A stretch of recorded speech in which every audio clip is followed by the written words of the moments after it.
Chào bạn, cảm ơn vì đã ghé góc của Úc. Hôm nay, Úc muốn kể bạn nghe một câu chuyện có tên Bữa cơm nguội. Không có những biến cố quá lớn, chỉ là những hiểu lầm nhỏ, những lời nói vô tình và những khoảng lặng kéo dài trong một gia đình sống chung dưới một mái nhà. Khi lòng tin bị thay thế bằng sự nghi ngờ, một bữa cơm cũng có thể trở nên nguội lạnh. Liệu tình thân có đủ để hàn gắn tất cả, hay sẽ có những vết nứt không bao giờ lành? Mời bạn lắng nghe nhé. Buổi chiều cuối tháng 6, trời oi đến ngột ngạt. Con hẻm nhỏ bắt đầu lên đèn. Tiếng xe máy, tiếng trẻ con gọi nhau ơi ới, tiếng dao thớt từ những căn bếp vang ra, nghe quen thuộc như mọi ngày. Nhà bà Hạnh cũng sáng đèn từ sớm. Trong bếp, nồi canh bí đã được nhấc xuống, đĩa cá kho đặt ngay ngắn giữa mâm, bát nước mắm cắt vài lát ớt đỏ. Bà Hạnh nhìn đồng hồ. 6:10. Bà gọi lớn, Minh, con gọi vợ con xem về chưa? Minh đang sửa cái quạt ngoài hiên đáp, chắc là kẹt xe thôi mẹ. Hôm nào cũng kẹt. Minh cười trừ. Anh mở điện thoại gọi cho vợ. Đầu dây bên kia rất ồn. Em sắp về chưa? Em đang trên đường. Hôm nay sếp giữ họp gấp, chắc hơn nửa tiếng nữa mới về tới. Ừ, đi cẩn thận nhé. Minh cúp máy. Mẹ, Lan nói đang về. Bà Hạnh chỉ một tiếng rồi ngồi xuống ghế. Đây là tuần thứ 3 Lan về muộn liên tục. Lúc đầu bà không để ý, nhưng càng ngày càng thành quen. Bà bắt đầu khó chịu. 7 giờ, chiếc xe Vision màu trắng mới dừng trước cổng. Lan bước xuống, áo sơ mi đã nhăn, mái tóc buộc vội, trên trán còn lấm tấm mồ hôi. Vừa mở cửa, đã cười ái ngại. Con xin lỗi mẹ, hôm nay công ty... Bà Hạnh cắt ngang. Thôi, khỏi giải thích. Lan khựng lại. Rửa tay rồi ăn cơm đi. Giọng bà đều đều, không lớn tiếng, nhưng đủ lạnh. Lan nhìn sang Minh. Anh chỉ khẽ lắc đầu như muốn bảo, thôi đừng nói nữa. Bữa cơm diễn ra trong im lặng, chỉ còn tiếng muỗng chạm vào bát. Lan gấp íp cá, bà Hạnh nhìn thấy. Cá nguội rồi. Dạ, có hâm lại cũng chẳng ngon. Lan không biết đáp sao. Minh cố đổi chủ đề. Hôm nay công trường... Ăn đi, bà Hạnh nói. Câu chuyện dừng ngay lập tức. Ăn xong, Lan lặng lẽ rửa bát. Bà Hạnh đứng phía sau. Công ty con bận lắm hả? Dạ, bận đến mức không có nổi một bữa cơm với gia đình sao? Lan quay lại. Mẹ ơi, con cũng không muốn vậy đâu mẹ. Ai mà chẳng bận, bà vừa lau bếp vừa nói. Ngày xưa, mẹ vừa làm hợp tác xã vừa nuôi con, vẫn cơm nước đầy đủ đấy thôi. Lan mím môi. Thời bây giờ khác rồi mà mẹ. Khác thì cũng phải biết lo cho nhà chứ. Không khí trùng xuống. Lan hít một hơi. Con sẽ cố gắng mẹ ạ. Cố gắng hay không là ở con thôi. Bà quay lưng đi. Lan đứng im rất lâu. Nước trong bồn rửa vẫn chảy. Đêm đó, hai vợ chồng nằm cạnh nhau. Lan hỏi nhỏ, mẹ giận em nhiều lắm hả ảnh? Mình thở dài. Mẹ chỉ lo thôi em. Lo kiểu gì mà em làm gì cũng sai vậy? Em đừng nghĩ vậy. Lan cười nhạt. Từ ngày cưới đến giờ, em chưa thấy mẹ khen em lần nào cả. Mình im. Anh biết điều đó là thật. Sáng hôm sau, 5 giờ, bà Hạnh đã dậy. Tiếng chổi quét sân sột soạt. Lan nghe thấy cũng bật dậy. Cô xuống bếp. Để con quét cho mẹ. Thôi, con làm được mà mẹ. Để mẹ làm nhanh hơn. Lan khựng tay. Một câu nói rất bình thường, nhưng nghe như con làm cũng không bằng. 6 giờ, Lan chuẩn bị đi làm. Bà Hạnh đưa cho Minh hộp cơm. Rồi quay sang Lan. Trưa con ăn ngoài à? Dạ. Tốn tiền. Lan cười. Công ty có trợ cấp mẹ ạ. Tiền trợ cấp cũng là tiền mà. Lan chỉ biết gật. Buổi trưa, Lan ngồi trong văn phòng. Đồng nghiệp hỏi. Sao nay buồn vậy chị? Không có gì. Lại chuyện mẹ chồng mà. Lan cười cho qua. Không phải cô muốn kể, chỉ là mỗi lần nhắc đến, cô thấy nặng lòng. Chiều hôm đó, điện thoại Lan rung. Là bệnh viện. Chị nhớ đóng viện phí trước thứ 6 nhé. Dạ. Tổng số tiền còn thiếu là 18 triệu. Lan nhìn màn hình rất lâu, rồi mở ứng dụng ngân hàng. Số dư vừa đủ. Nếu đóng tiền, tháng này cô gần như không còn khoản tiết kiệm nào. Nhưng cô không chần chừ. Cô chuyển ngay. Đó là viện phí của mẹ ruột. Bà bị bệnh tim đã gần 1 năm. Lan chưa từng kể với nhà chồng. Không phải vì giấu, mà vì cô sợ. Sợ người ta nghĩ mình lấy tiền nhà chồng, lo cho nhà ngoại. Tan làm. Sếp gọi. Lan. Dạ. Dự án mới cần người ở lại thêm 2 tuần. Em làm nhé. Lan hơi chần chừ. Có bắt buộc không anh? Anh ưu tiên em vì em làm chắc. Lan nghĩ đến hóa đơn bệnh viện, rồi gật đầu. Dạ, vậy em làm. 7 giờ tối, Lan lại về muộn. Vừa bước vào, cô nghe tiếng bà Hạnh nói với hàng xóm ngoài sân. Giờ con dâu hiện đại bận lắm. Chắc kiếm nhiều tiền lắm ha bác. Tôi già rồi, có nói cũng chẳng ai nghe. Hai người cười. Lan đứng khựng ngoài cổng. Một lúc sau mới bước vào như chưa nghe thấy gì. Bà Hạnh nhìn đồng hồ. Về rồi à? Dạ. Cơm trong nồi. Lan khẽ đáp. Dạ. Bà không nói thêm. Lan cũng không. Tối đó, trong lúc gấp quần áo, Minh nói, hay cuối tuần mình đưa mẹ đi chơi đi em. Mẹ có đi không anh? Chắc có chứ. Lan cười nhẹ. Em cũng muốn gần mẹ hơn anh à. Mẹ khó tính vậy thôi, chứ không sao đâu. Em biết mà. Lan ngừng một chút.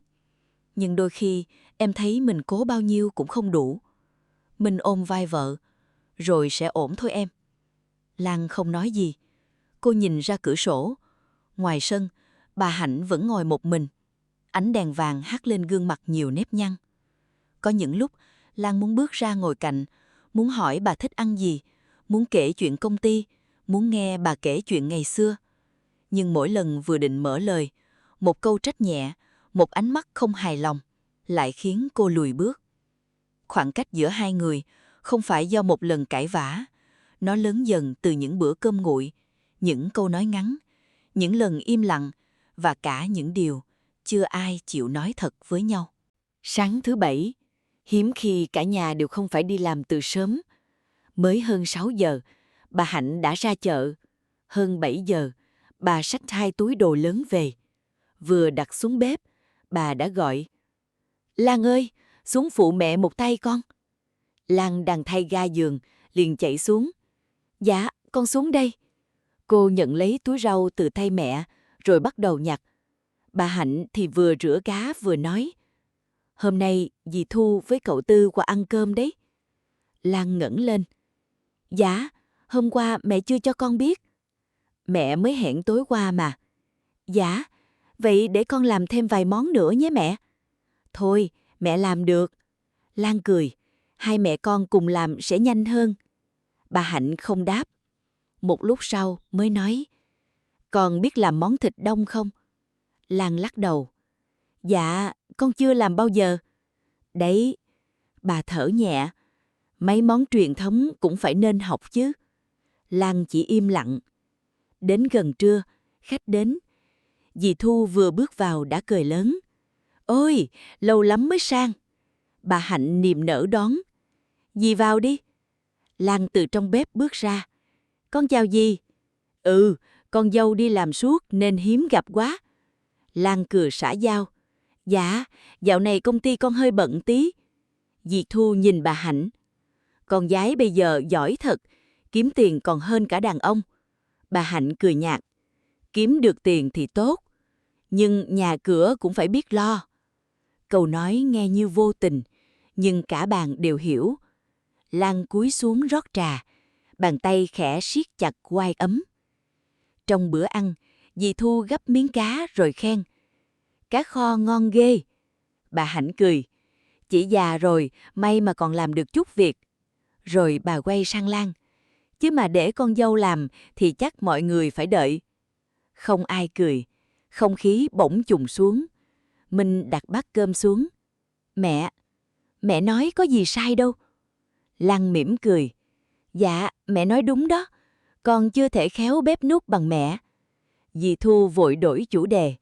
Nhưng từ đó đến hết bữa, Lan gần như không nói thêm câu nào. Chiều, khách về. Lan rửa bát, Minh đứng cạnh lau khô. Em đừng để bụng nhé. Lan cười. Em quen rồi mà anh. Mẹ không có ý xấu đâu. Em biết. Lan dừng tay. Nhưng mà anh nè, anh có thấy mẹ chỉ cần nói nhẹ hơn một chút là mọi chuyện đã khác không? Mình không biết trả lời thế nào. Anh nhìn những chiếc bát xếp ngay ngắn trên giá, rồi lại nhìn vợ. Có những điều anh cũng nhận ra, chỉ là anh luôn chọn cách im lặng. Tối hôm đó, bà Hạnh sang nhà hàng xóm chơi. Trong nhà chỉ còn hai vợ chồng. Lan đang gấp quần áo thì điện thoại reo. Là mẹ ruột. Con ăn cơm chưa? Dạ rồi. Con đừng gửi tiền cho mẹ nữa nhé. Mẹ ơi, mẹ cứ lo chữa bệnh trước đi đã. Mẹ còn chịu được con à? Thôi không nói đến chuyện này nữa mẹ nhé. Ở đầu dây bên kia, bà chỉ khẽ thở dài. Con ở bên đó có ổn không? Lan im vài giây. Dạ, ổn. Mẹ nghe giọng con là biết không ổn rồi. Lan cười, nhưng mắt đã đỏ. Chỉ là con hơi mệt thôi mẹ à. Nếu buồn thì về chơi với mẹ. Cuối tuần sau con về. Được. Cuộc gọi kết thúc. Lan ngồi rất lâu, nhìn màn hình điện thoại tối dần. Đúng lúc ấy, bà Hạnh bước vào. Thấy Lan lau vội khóe mắt, bà hỏi. Có chuyện gì à? Lan giật mình. Dạ, không có gì đâu mẹ. Khóc thì cứ nói. Chỉ là mẹ con gọi hỏi thăm thôi. Ừ, bà Hạnh gật đầu rồi đi thẳng vào phòng. Không hỏi thêm, Lan cũng không nói thêm. Một cơ hội để hai người hiểu nhau lại trôi qua. Sáng thứ hai, Lan đi làm sớm. Đến công ty, cô nhận được thông báo phải ở lại đến 8 giờ tối để hoàn thành hồ sơ.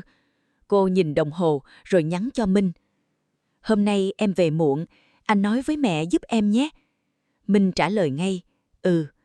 Nhưng đến chiều, công trường của Minh xảy ra sự cố nhỏ. Anh bận xử lý. Tin nhắn ấy bị quên mất. 7 giờ tối, ở nhà, mâm cơm đã dọn xong. Bà Hạnh nhìn ra cổng mấy lần. Lan lại chưa về à? Chắc sắp rồi đó mẹ. Minh nói, nhưng trong lòng bắt đầu sốt ruột. 7 giờ rưỡi, điện thoại Lan hết pin, không liên lạc được. Bà Hạnh bắt đầu đi đi lại. Làm gì mà giờ này chưa về? Để con gọi. Gọi mãi có được đâu. 8 giờ, chiếc xe của Lan mới xuất hiện.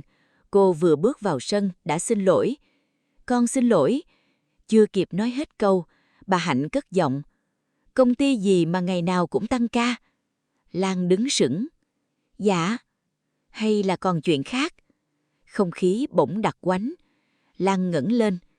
Mẹ nói vậy là ý gì? Mẹ chỉ hỏi.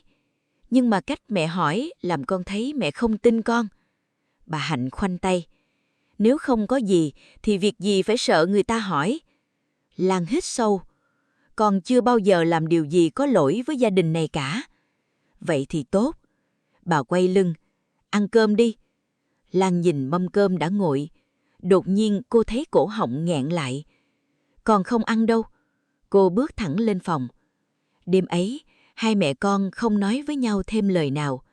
Minh đứng giữa cầu thang, nhìn lên phòng vợ, rồi nhìn xuống phòng mẹ. Lần đầu tiên, anh cảm thấy sự im lặng còn đáng sợ hơn một trận cãi vã. Bởi khi người ta còn cãi, nghĩa là vẫn còn muốn được lắng nghe. Còn khi chỉ còn lại những cánh cửa khép kín, có lẽ khoảng cách đã bắt đầu lớn hơn tất cả những gì họ từng nghĩ. Sau tối hôm đó, trong nhà gần như chẳng tròn tiếng cười. Buổi sáng, Lan dậy sớm hơn mọi người. Cô chuẩn bị bữa sáng, pha sẵn bình trà, rồi lặng lẽ đi làm. Buổi tối, nếu về sớm, cô lại vào bếp nấu cơm. Nếu về muộn, cô ăn sau. Mọi việc vẫn diễn ra như cũ. Chỉ có điều giữa cô và bà Hạnh dường như có một bức tường vô hình. Không ai phá vỡ, không ai bước qua. Một buổi sáng đầu tháng, Lan vừa chuẩn bị ra khỏi nhà thì bà Hạnh gọi lại. Chiều con nhớ về sớm. Dạ, có việc gì không mẹ? Hôm nay giỗ ba thằng Minh. Lan khựng người. Cô đưa tay lên trán. Được, con xin lỗi, con nhớ nhầm sang tuần sau. Bà Hạnh nhìn cô. Việc nhà mà cũng nhớ nhầm được. Lan cúi đầu. Con xin lỗi mẹ. Thôi, đi làm đi. Giọng bà không lớn, nhưng đủ để Lan thấy nặng lòng cả buổi. Đến công ty, Lan xin phép trưởng phòng. Chiều nay em xin về lúc 4 giờ được không anh? Hồ sơ bên đối tác xong chưa? Dạ, còn một ít. Hôm nay họ sang ký hợp đồng, em cố ở lại nhé. Lan phân vân, nếu ở lại, chắc chắn sẽ về muộn. Nếu về sớm, cả nhóm sẽ phải làm thay phần của cô. Cuối cùng, cô gật đầu. Vâng, em sẽ ở lại. 4 giờ rưỡi, điện thoại rung. Là Minh. Em về chưa? Chưa anh. Mẹ đang hỏi em đó. Dạ, em sẽ cố gắng xong sớm nhất. Ừ, anh nói giúp rồi, nhưng mẹ có vẻ không vui. Em biết mà anh. Lan cúp máy. Cô nhìn tập hồ sơ dày cộp trước mặt, rồi khẽ thở dài. Ở nhà, khách đến khá đông. Họ hàng ngồi kín phòng khách. Ai cũng hỏi, con dâu đâu rồi? Bà Hạnh cười gượng. Chắc bận việc. Có người nói nhỏ, việc gì thì việc, giỗ ba chồng cũng phải có mặt chứ. Một người khác phụ họa, giờ tụi nó coi trọng công việc hơn gia đình. Bà Hạnh không nói gì, nhưng trong lòng càng thêm khó chịu. Gần 7 giờ tối, Lan mới chạy xe về. Vừa dựng ghe trước cổng, cô đã thấy khách vẫn còn ngồi. Cô vội vàng cúi đầu. Con xin lỗi mọi người. Một vài người chỉ cười xả giao, nhưng cũng có người buông ngay một câu. Giám đốc chắc bận lắm mới về giờ này. Lan chỉ biết cười. Bà Hạnh bước từ trong bếp ra. Thay đồ rồi xuống dọn đi. Dạ. Lan chưa kịp uống ngụm nước nào đã chạy vào bếp. Lúc rửa chén, một chiếc đĩa sứ trượt khỏi tay. Choang! Tiếng vỡ làm cả nhà quay lại. Bà Hạnh bước nhanh vào. Có cái bát mà cũng giữ không nổi. Lan cúi xuống nhặt. Một mảnh sứ cứa vào ngón tay. Máu chảy thành dòng nhỏ. Mình vội chạy tới. Để anh dọn cho. Không sao, để em làm. Lan lấy khăn quấn tạm. Bà Hạnh nhìn vết máu. Định nói gì đó, nhưng rồi chỉ lắc đầu. Cẩn thận vào chứ. Nói xong bà quay đi. Lan nhìn theo. Cô không biết câu nói ấy là trách hay lo. Đêm đó, Lan sốt nhẹ. Có lẽ vì mấy hôm liền ngủ ít. Minh lấy khăn chùm trán cho vợ. Hay mai em nghỉ một hôm đi. Không được đâu anh. Sao không được? Em nghỉ thì công việc dồn ứ lại. Tiền quan trọng với em vậy sao? Lan nhìn chồng, rất lâu sau mới nói. Có những lúc, tiền thật sự rất quan trọng anh à. Minh hơi ngạc nhiên. Em đang thiếu tiền à? Lan lắc đầu. Không có gì đâu anh. Cô quay mặt vào tường, không muốn nói tiếp. Sáng hôm sau, Lan vẫn đi làm. Đến trưa, bệnh viện lại gọi. Thuốc của bác phải đổi loại, chi phí sẽ tăng thêm khoảng 7 triệu. Lan ngồi lặng người. Cô mở bảng lương, mở sổ tiết kiệm, rồi đóng lại. Cuối cùng, cô nhắn tin cho trưởng phòng. Nếu công ty cần người làm thêm dự án cuối tuần, em đăng ký. Chiều tối, bà Hạnh sang nhà chị Hoa hàng xóm mượn ít lá chanh. Hai người đứng nói chuyện ngoài cổng. Chị Hoa hỏi, con dâu bác dạo này bận ghê. Ừ, chắc thu nhập khá lắm hả bác? Ai biết, thấy nó tăng ca suốt. Miễn đừng có giấu gia đình chuyện gì là được. Đúng lúc ấy, Lan vừa chạy xe về. Cô nghe rõ từng câu, nhưng vẫn giả vờ không biết. Cô cúi đầu chào. Con mới về. Ừ. Bà Hạnh đáp cục lũng. Lan dắt xe vào sân, trong lòng nặng trĩu. Đêm khuya, gần 11 giờ, bà Hạnh xuống bếp uống nước. Thấy đèn phòng khách còn sáng. Lan đang ngồi trước chiếc laptop. Bên cạnh là một cuốn sổ ghi chằng chịt những con số. Thấy mẹ chồng xuống, Lan vội gập sổ lại. Con chưa ngủ à? Dạ, con còn làm nốt chút việc. Muộn rồi đó. Dạ, bà Hạnh định quay lên phòng, nhưng vô tình nhìn thấy góc tờ giấy vừa lộ ra. Trên đó có dòng chữ bệnh viện. Phía dưới là những con số tiền. Bà khựng lại. Trong đầu lập tức xuất hiện hàng loạt suy nghĩ. Nó giấu mình chuyện gì? Nó vay tiền à? Hay mắc nợ? Bà không hỏi, chỉ lặng lẽ đi lên. Nhưng từ giây phút ấy, sự nghi ngờ bắt đầu len vào suy nghĩ của bà. 2 ngày sau, sáng Chủ nhật, bà Hạnh dọn dẹp tủ quần áo trong phòng khách. Đây là chiếc tủ cũ, bà vẫn cất tiền sinh hoạt của cả nhà. Một phong bì màu vàng, bên trong có 30 triệu đồng để dành sửa mái nhà. Bỗng không thấy đâu. Bà lục đi lục lại, ngăn trên, ngăn dưới, cả chiếc hộp sắt, vẫn không có. Tim bà đập mạnh. Minh ơi! Tiếng gọi vang khắp nhà. Minh từ ngoài sân chạy vào. Gì vậy mẹ? Tiền nào? 30 triệu mẹ để trong tủ. Hai mẹ con cùng tìm, vẫn không thấy. Lan nghe tiếng cũng chạy xuống. Có chuyện gì vậy mẹ? Bà Hạnh quay sang nhìn cô. Ánh mắt lần đầu tiên không còn chỉ là khó chịu, mà là một sự nghi ngờ rất rõ. Lan chợt thấy sống lưng mình lạnh đi. Trong phòng khách, không ai nói câu nào. Chiếc tủ gỗ vẫn mở toang. Quần áo, giấy tờ, mấy cuốn sổ cũ bị lôi ra chất đầy trên ghế. Bà Hạnh đứng trước tủ, gương mặt căng cứng. Minh cúi xuống tìm thêm một lần nữa. Lan đứng cách đó vài bước. Cô không biết nên phụ tìm hay nên đứng yên. Không khí nặng đến mức chỉ nghe thấy tiếng quạt trần quay đều. Sau gần 10 phút, Minh ngẩng lên. Hay là mẹ nhớ nhầm chỗ cất? Không thể, bà Hạnh đáp ngay. Mẹ để ở ngăn này. Bà chỉ tay vào góc tủ. Hôm kia mẹ còn mở ra xem mà. Minh tiếp tục lục. Vẫn không có. Lan khẽ nói. Hay mẹ mang đi đâu rồi quên? Bà Hạnh nhìn thẳng vào cô. Mẹ chưa già đến mức đó. Lan im. Ánh mắt ấy làm cô thấy nghẹn. Đúng lúc ấy, chị Hoa hàng xóm sang trả cái rổ. Thấy nhà đang lục tung, chị hỏi. Có chuyện gì vậy bác? Bà Hạnh đáp nhỏ. À, mất ít tiền. Chị Hoa tròn mắt. Mất nhiều không? 30 triệu. Trời đất, chị nhìn quanh, rồi hạ giọng. Rồi có báo công an không? Minh vội nói. Chắc chưa cần đâu chị. Vậy nhà mình có ai lạ vào không? Bà Hạnh lắc đầu. Mấy hôm nay chỉ có người trong nhà, chứ không có ai vào. Câu nói ấy khiến cả căn phòng im bặt. Lan cúi xuống nhìn đôi dép của mình. Cô biết, dù bà không gọi tên, nhưng người bà đang nghĩ đến là ai. Buổi trưa, cơm vẫn được dọn, không ai ăn nổi. Bà Hạnh chỉ gắp vài miếng rau. Minh cố nói, để chiều con tìm lại thứ mẹ. Ừ, bà đáp, nhưng mắt vẫn hướng về phía Lan. Lan đặt bát xuống. Mẹ, gì? Nếu mẹ nghĩ con lấy, thì mẹ cứ hỏi thẳng đi. Bà Hạnh im lặng vài giây. Mẹ chưa nói vậy, nhưng con thấy mẹ đang nghĩ vậy. Con thấy thế à? Lan chùi buồn. Ánh mắt của mẹ nói hết rồi. Chiếc đũa trong tay Minh khựng lại.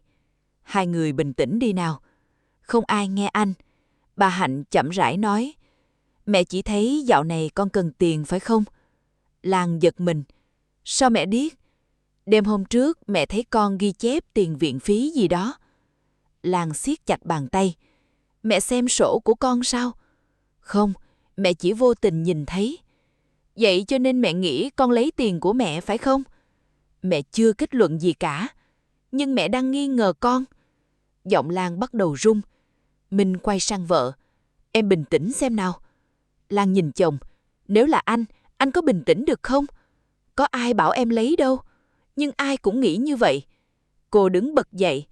Từ ngày em về làm dâu đến giờ, chỉ cần có chuyện gì là người đầu tiên bị nghi cũng là em. Lan, em mệt rồi. Nói xong cô đi thẳng lên phòng. Cánh cửa khép lại, không mạnh, nhưng đủ để mọi người biết cô đang tổn thương đến mức nào. Buổi chiều, Minh gõ cửa phòng. Lan. Không có tiếng trả lời. Anh mở hé cửa. Lan ngồi bên cửa sổ. Trước mặt là chiếc vali nhỏ. Minh giật mình. Em làm gì vậy? Em dọn đồ. Để làm gì? Em về nhà mẹ vài hôm. Đừng đi. Em cần bình tĩnh đã. Mẹ chỉ đang nóng thôi. Lan quay lại. đôi mắt đỏ hoe. Anh Minh. Hả? Nếu hôm nay mất tiền mà không tìm thấy, thì sao?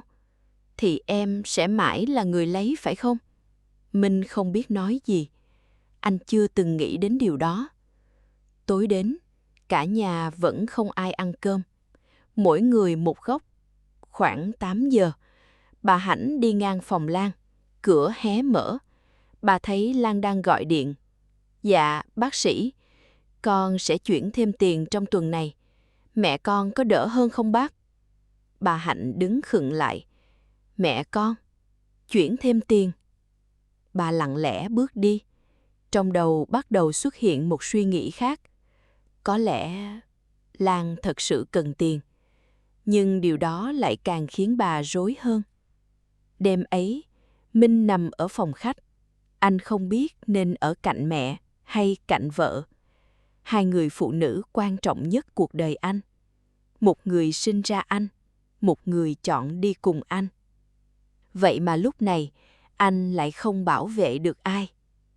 Sáng hôm sau, Lan dậy rất sớm. Cô viết một tờ giấy, đặt trên bàn. Con xin phép về nhà mẹ vài ngày. Khi nào mọi chuyện rõ ràng, con sẽ quay lại. Cô kéo vali xuống. Đúng lúc mở cửa, bà Hạnh từ ngoài sân bước vào. Hai người nhìn nhau rất lâu. Cuối cùng bà hỏi, con đi thật à? Dạ. Chỉ vì mẹ nghi ngờ. Lan cười, nụ cười buồn. Không. Vậy vì gì? Vì con thấy mình ở đây, dù cố gắng thế nào, cũng vẫn là người ngoài. Bà Hạnh sững người. Đó là lần đầu tiên Lan nói thẳng như vậy. Không khóc, không lớn tiếng, chỉ nói rất bình tĩnh, nhưng từng lời đều khiến bà nghẹn lại. Đúng lúc ấy, tiếng điện thoại của Minh vang lên. Anh vừa nghe vừa đi từ ngoài cổng vào. Alo? Dạ, gì cơ? Anh quay sang mẹ. Mẹ, sao? Chú Phúc gọi. Có chuyện gì? Hôm trước chú mượn chìa khóa nhà mình để lấy cây thang sửa mái hiên. Rồi sao? Chú nói lúc dọn đồ, chú sợ phong bì để trong tủ bị chuột cắn, nên chú cất sang ngăn kéo dưới bàn thờ. Cả căn nhà chết lặng. Minh chạy đến mở ngăn kéo. Một chiếc phong bì màu vàng nằm ngay ngắn bên trong. Đúng 30 triệu, không thiếu một đồng. Bà Hạnh đứng bất động, mặt bà tái đi. Lan cũng không nói gì, chỉ lặng lẽ buông tay khỏi chiếc vali. Không khí im phăng phắc, không ai vui vì tìm lại được tiền. Bởi lúc này, mọi người đều hiểu rằng thứ vừa mất đi không phải là 30 triệu đồng, mà là lòng tin. Chiếc phong bì vẫn nằm trên bàn, không ai chạm vào. 30 triệu đồng đã tìm thấy, nhưng căn nhà vẫn im lặng, như thể vừa có chuyện rất lớn xảy ra.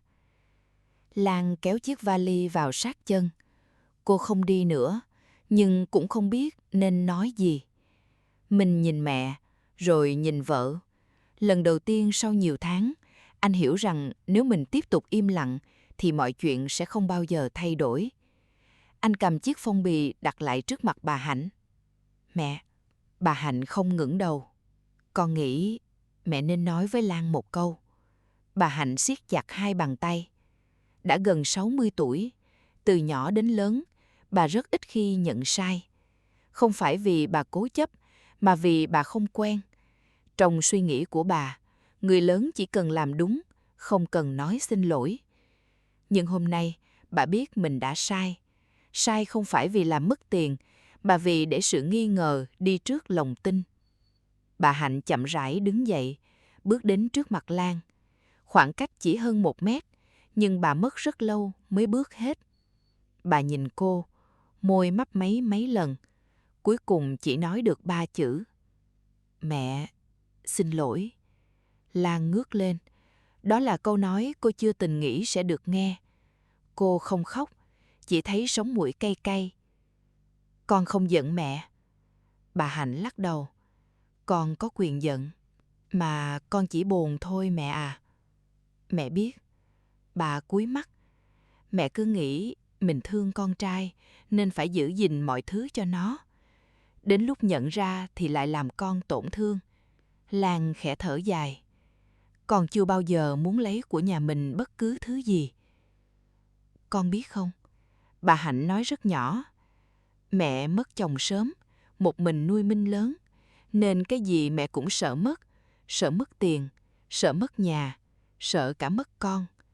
Khi con về làm dâu, mẹ cứ nghĩ con sẽ đưa nó đi xa mẹ. Lan lặng người.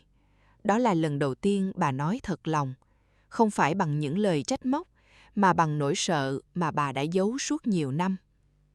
Buổi chiều hôm đó, Lan mở chiếc túi xách, lấy ra một sắp giấy. Mẹ xem đi mẹ.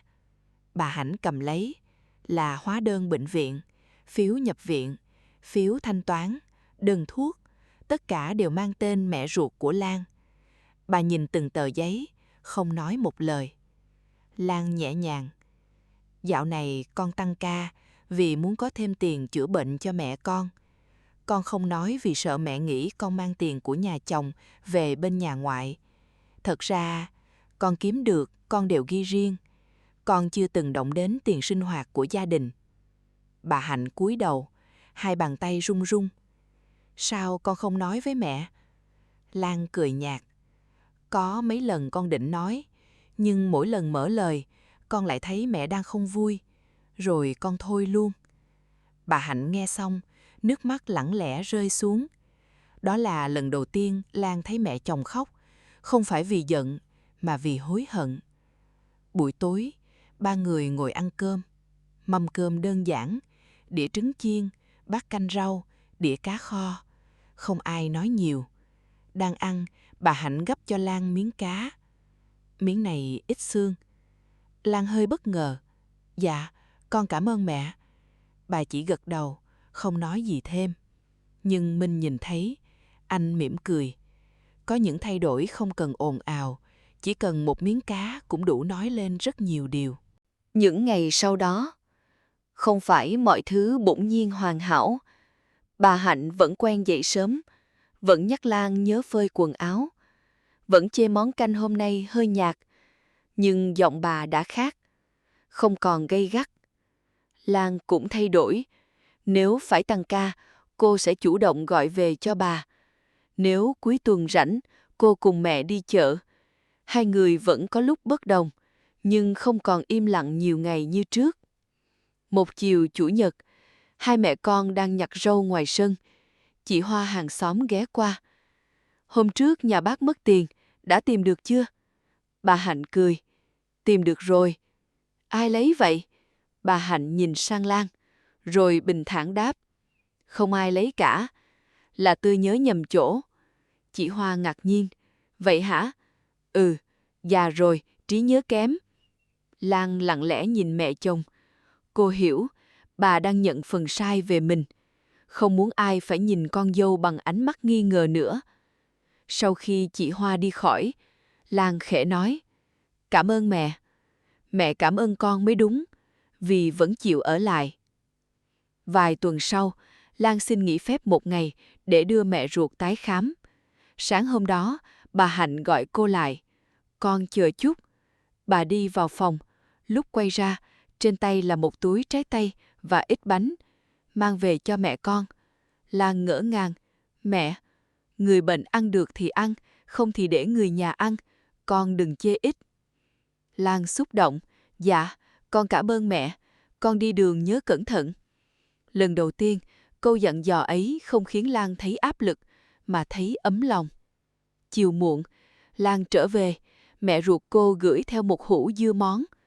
Bà Hạnh mở nắp, ngửi thử. Mẹ con làm khéo thật. Lan cười.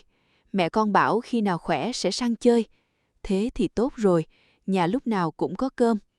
Đó chỉ là một câu nói rất bình thường, nhưng với Lan, nó giống như một lời chấp nhận. Đêm hôm ấy, sau bữa cơm, Minh ra sân tưới cây.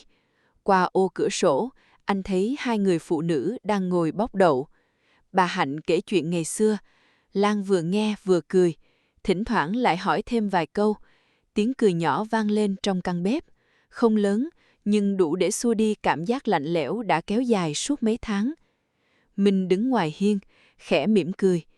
Anh chợt nhận ra, điều khiến một gia đình bền lâu không phải là không có mâu thuẫn, mà là sau mỗi hiểu lầm, vẫn còn người chọn ngồi lại với nhau. Nhiều tháng sau, một buổi tối, Lan lại về muộn vì công việc. Chiếc xe vừa dừng trước cổng, bà Hạnh đã đứng chờ. Lan hơi ái ngại. Con xin lỗi mẹ, hôm nay... Bà mỉm cười cắt lời. Vào ăn cơm đi, mẹ hâm lại rồi, còn nóng. Lan nhìn mâm cơm bốc khói trên bàn, bất giác nhớ đến những bữa cơm nguội của nhiều tháng trước. Cũng là căn nhà này, cũng là ba con người ấy. Nhưng giờ đây, điều giữ hơi ấm cho bữa cơm không còn là ngọn lửa dưới chiếc nồi, mà là sự thấu hiểu mà họ đã học được sau một lần suýt đánh mất nhau. Đến đây, câu chuyện bữa cơm nguội cũng khép lại. Hy vọng rằng sau khi lắng nghe, mỗi chúng ta sẽ thêm một chút thấu hiểu, một chút bao dung, để những người thân trong gia đình có cơ hội lắng nghe và tin tưởng nhau nhiều hơn. Nếu bạn thấy câu chuyện ý nghĩa, hãy để lại cảm nhận của mình dưới phần bình luận.